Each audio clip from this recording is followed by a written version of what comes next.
Hi, welcome to Weight Loss Without Dieting podcast.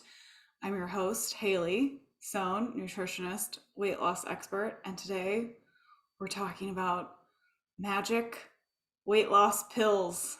And by pills, I don't necessarily mean pills, I mean any magic weight loss solution that's out there, which there's one very popular one right now, which is kind of gave me the idea for this episode.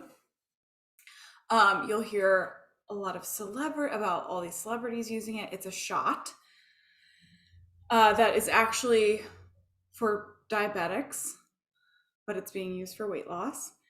And many celebrities are trying it. Many of my clients have tried it or are trying it. So I'm going to go into that.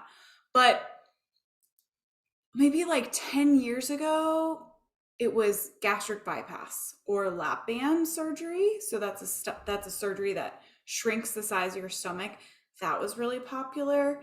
And then as I was kind of putting this together, I was like, I remember when I was in college, there was a pill out that was really popular as well. It prevented your body from absorbing fat. I cannot, now that I'm saying this, because it kind of came to me as I was pushing record, I can't remember what it was called or what it's called. It may still be out, I'm not sure, but it prevented your body from absorbing fat, which was going to help you lose weight. And I remember there was a bunch of people who were using it who were having like major GI issues because if that fat's not being absorbed, it's just running right through your tract. And fat is slippery and slidey, and there was many issues coming out about that. But I'm going to preface today's conversation episode by saying I'm not a doctor, so I'm not telling you any medical decisions to make for yourself, especially if a doctor has recommended. I'm just sharing stories of people that I've worked with and sharing an alternate perspective on how to look at some of these things, how to think about some of these things. So I'm not a doctor. I'm not prescribing anything. I'm not telling you to change your mind based on my opinion. If you're working with a doctor, take this back to them, if you have more questions or if this is sparking something for you. But this is not medical advice in any way, shape, or form. So the Ozempic shot or semaglutide, which if I'm saying that wrong, don't doubt my expertise. I hear people say this all different types of ways. Smeglitude, I hear it. Sometimes it comes out like that when I say it. It's spelt kind of weird. So I'm just going to stick with the other name that it's called, which is the Ozempic shot. It's really meant to help control blood sugar in diabetics, but recently has been really popular for weight loss. So you've probably heard about people doing that, and then the gastric bypass or lap band. Those are kind of the two main ones we're going to talk about on today's episode, but both of them change your body's physical ability to take in food. So you literally cannot eat the same amount of food even if you've tried. So the lap band or gastric bypass, that's shrinking the size of your stomach and changing your ability to eat as much food as you were previously eating. And Ozempic is similar. I think it creates a lot of nausea for people, and they're really not able to eat as much as they were before. So again, physically altering your ability to take in food. And with both of these, it's kind of like this magic solution. I don't have to diet. I could eat unhealthy if I wanted to, because this other thing is fixing the amount of food that I can take in for me. It is controlling how much I can eat for me. I don't have to change anything, really. Nothing has to change about me, how I think about food, about my habits. All I have to do is take this thing or do this thing, get this surgery, and magically I'm going to lose weight. It's going to alter my physical ability to eat. And I can remember a time in my life when that sounded so appealing. I felt so out of control that I really thought I needed to delegate that control to someone or something else. Really, I wasn't understanding where control comes from and who actually has it when it comes to what's going in my mouth. It just really felt like this was something that there's no way I was ever going to be able to understand, wrap my brain around, get myself to change in, because I really didn't have any tools or guidance for that. So of course I felt that way. And most of the people who come to me also feel this way. When I ask them, what do you want? It's like, I want to feel like I'm in control. Yeah, that would feel amazing to feel in control. And every time that we tell our control of how much we're eating or what we're eating to someone or something else, we are also taking away our ability to understand that we are the ones that have that control and our ability to change, to feel in control. There's nothing more like out of control than giving that over to somebody else or something else, than delegating your control to someone else. There is literally nothing more out of control than like giving that away. So kind of what we're going to touch on today is like,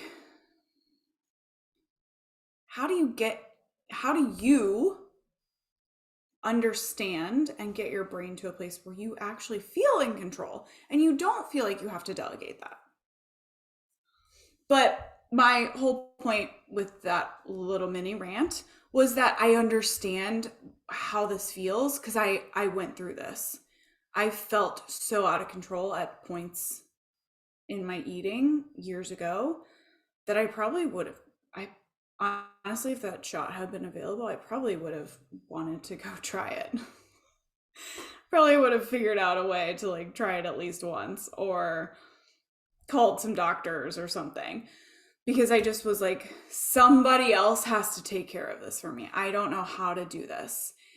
And when we do that, we ignore the fact that you're the only one who is in control and who's ever going to be able to be in control.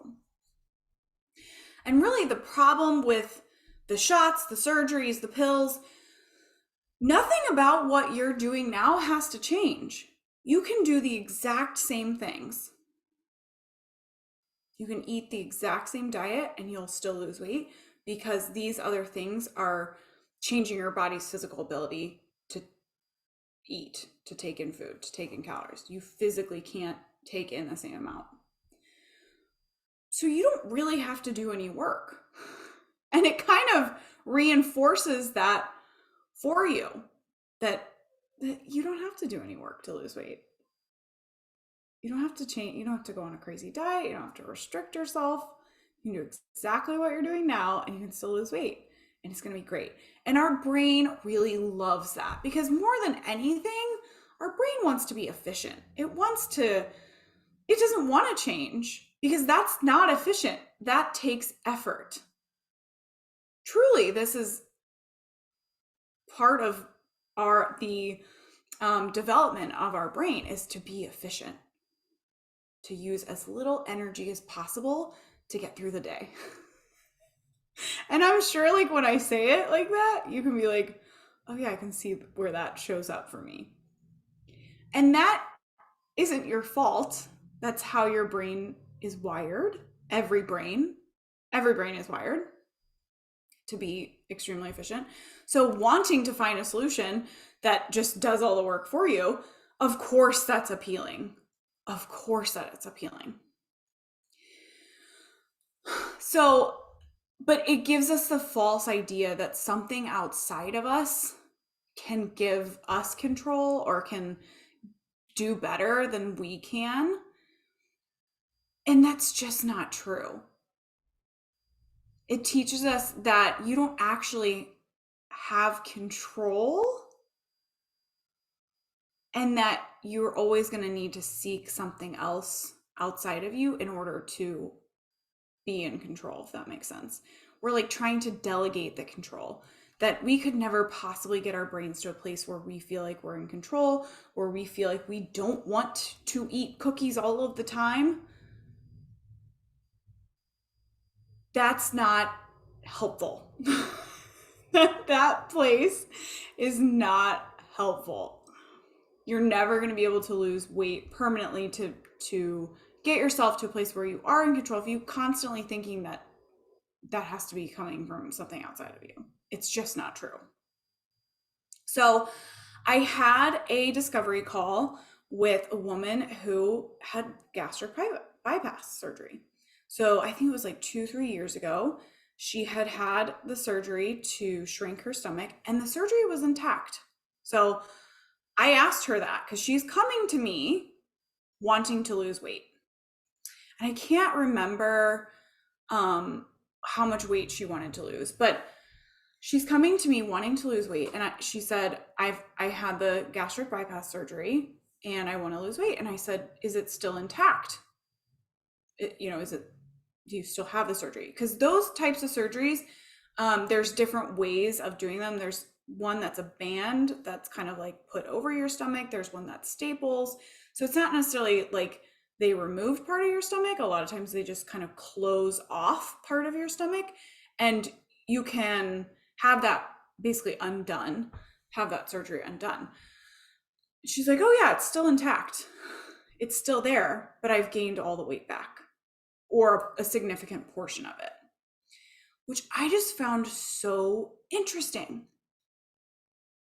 And I said that to her. I was like, so, not right at that point, but as we went through the call, I said, do you see that, you had the surgery, but it didn't alter your brain at all.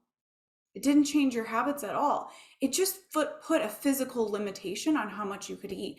And once your brain figured out how to overcome that, you gain the weight back, and your brain is exactly where it was before you had the surgery. Nothing has changed. Your brain is still wanting to get pleasure from food, to avoid emotions by using food, to overeat in order to feel good. Your toddler brain is still running the show and making all of your food decisions.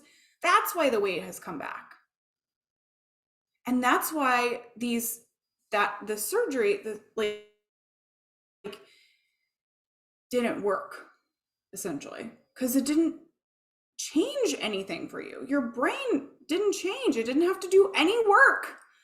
It got to sit back and still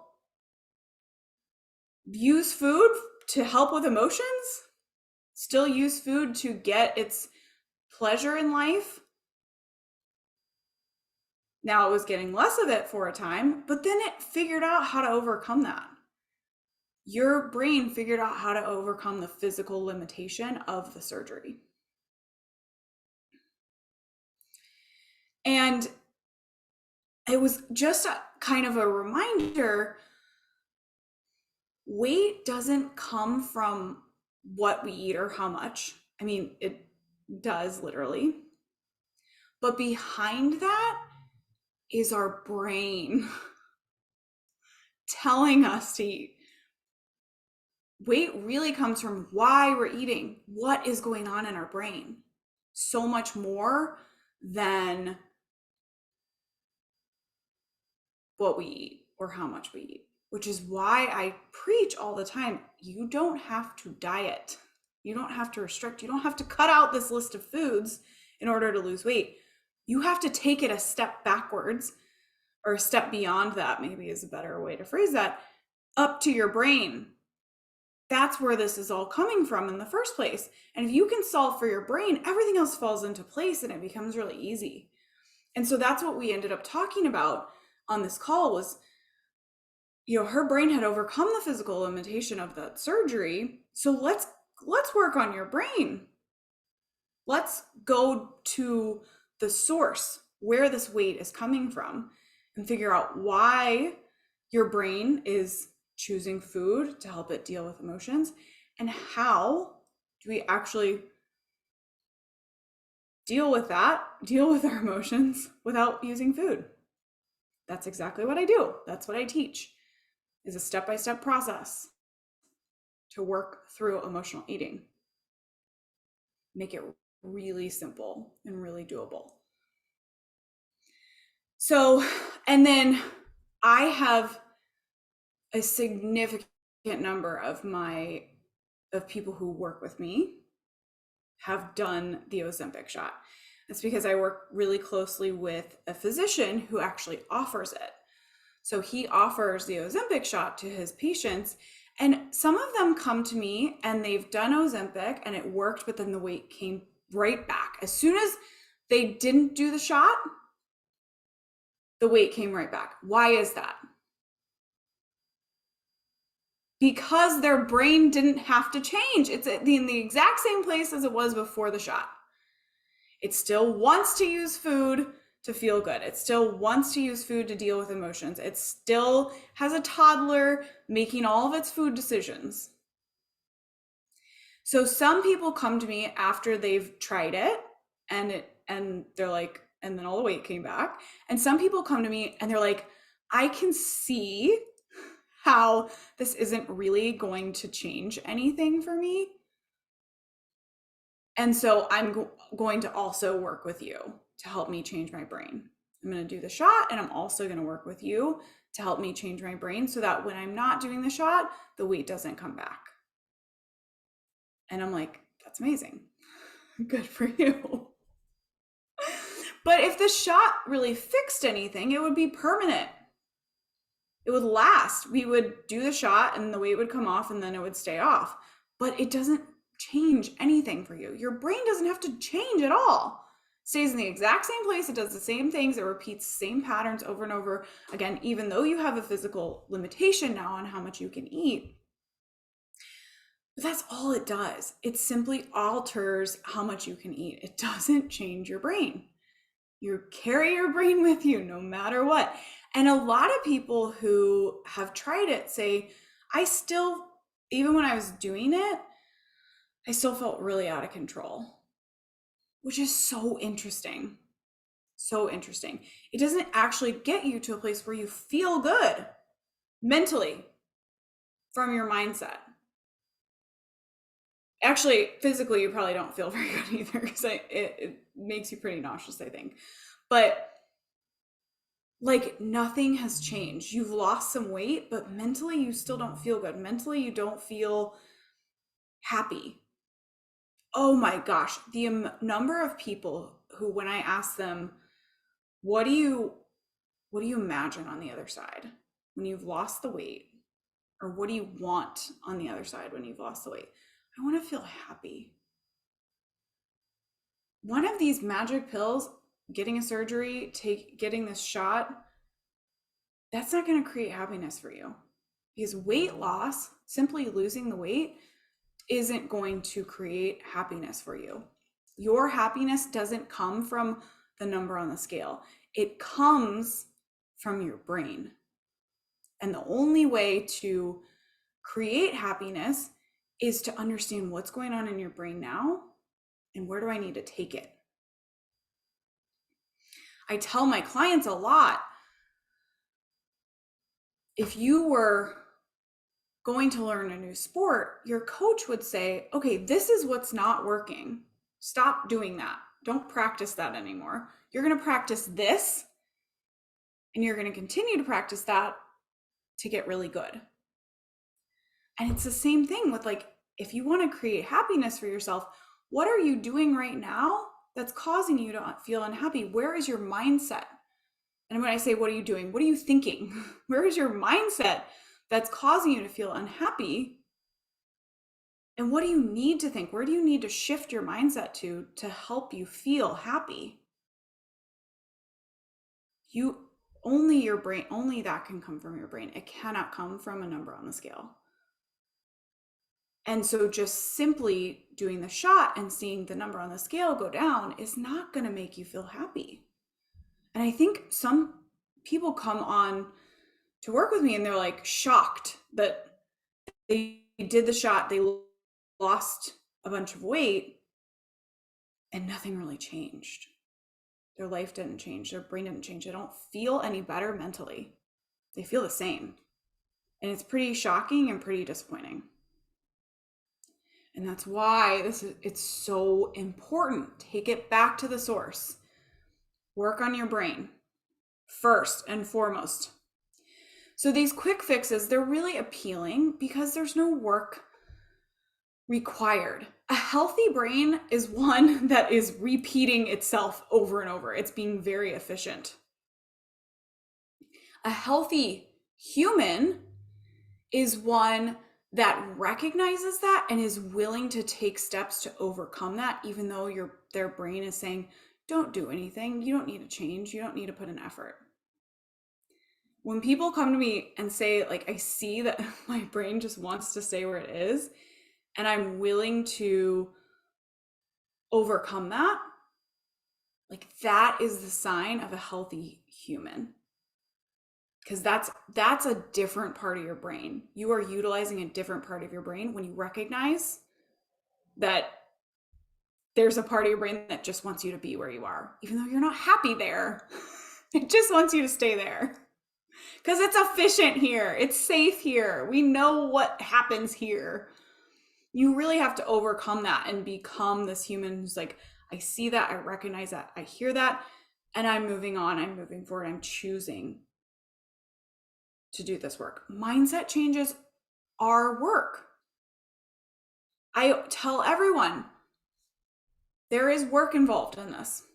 When you come to work with me, there is work involved. You are going to have to put in effort to change your brain, just like you would put in effort to learn a new sport or to learn a new career. In order to lay down new neural pathways, you have to do different things. You have to look at what's going on in your brain. You have to decide that you're going to think a new way and take new actions and repeat that. But the difference is when you have a process, it makes it very simple. You don't have to figure it out on your own. It's all laid out for you. And you can just follow that process and repeat that process. And once you've made this change, you never go back. That's the beautiful thing. You don't ever have to go back. You are always able to see that's the old patterning from coming out of my brain. And this is the new patterning that I am creating for myself and that I want to continue to create. And I see this in myself all the time. I can sometimes hear my brain calling up these old patterns. I'm like, oh my God, that's so crazy. Or just how effortlessly I don't do the things that I used to do. Sometimes I think about like, man, I used to do this, XYZ all the time. And I just don't even ever think about doing that anymore. And there's no appeal to doing that anymore. It's so easy where I am now because I've practiced it. And my clients say that all the time. Like, oh my God, this is just who I am now. It's so easy. It's effortless. It's efficient. It's happening without me having to think about it all the time. So how do you create control and the opposite of desperation? Because that's really what's going on when if you're considering a shot or a surgery or a pill, is you feel very out of control and desperate for a change. and you don't believe that you are the one who's capable of doing that. So if you feel like that now, I want to kind of remind you, feeling in control or having control is something that you create with your mindset now. And the reason that you feel out of control is because you're repeating to yourself that you're out of control. You are looking for your out of controlness in everything that you do. You had a cookie and you said you wouldn't, out of control. You ate all the dip and you felt sick. Look at me, I'm so out of control. So step number 1 is to really reframe that. Your brain, and this is how I would reframe it, and this is how I tell people to reframe it when I'm coaching. Your brain is doing its best to be efficient by repeating those cycles. So that kind of takes you out of it. This isn't something I'm choosing. My brain is being very efficient by repeating this over and over again. It's doing a good job. So of course I feel out of control if my brain is just repeating out of control over and over again. Reframing that for yourself is really helpful. It's very powerful. It puts you back in the driver's seat of like, okay, I can step into a new place by recognizing that my brain's just doing the best that it can. Number 2, what can you think now that creates the feeling of in control for yourself? Create a plan. Plan for the toddler in your brain to pop up and want to sabotage whatever your plan is. So you're going to create a plan, and then you're also going to plan that your brain is going to try and sabotage that plan. Knowing ahead of time that that's coming is very powerful. You don't need to be surprised by that. It is not a surprise. It is going to happen. And then being able to neutrally evaluate, being able to neutrally evaluate how you're doing. What's working? What isn't working? How do I move forward? That's like that athlete mindset. What's working that I want to continue to practice? What's not working that I don't want to practice? That's how our brain changes. That's how we learn new things. And only focus on one step at a time. A great way to feel out of control is to try to do too many things at once, and then you do none of them, because of course you can't do all of these things at once. And you right back to telling yourself, oh my God, I'm so out of control. I tried to do all these things and I couldn't do a single one of them. That's never going to work. So you need to just pick one thing. That's where evaluating can be really helpful. It can show you, here's one thing that's working. Okay, that's the thing that I'm going to continue to do, and I'm going to really practice. And another thing that I will throw out there and suggest, hire a professional who understands what's going on for you right now and the process to help you change your brain to move forward. Instead of hiring a professional to help you get a surgery or a shot or a pill, hire a professional that understands where your brain is now and how to move you forward to get what you want. I even had a call today, and she told me, I worked with a nutritionist before, and they just kept telling me the same thing over and over again, and they wouldn't listen to me saying, I don't want to eat 6 meals a day. I'm not hungry enough to eat 6 meals a day. They were like, well, that's it. That's all you need to do, and you need to do that. And if you can't do that, then, this isn't for you. Don't hire a professional like that. Hire a professional that understands where you are and what's going on for your brain right now. Okay? It's my final tip. So that's our episode for today. If you are interested in working with me, you can join my wait list. That is how you get notified first before everybody else when I'm opening up spots to work with me. You can join the wait list at bit.ly, that's bit.ly/call waitlist, all lowercase. And I'll see you there. I'll see you in the next episode, guys.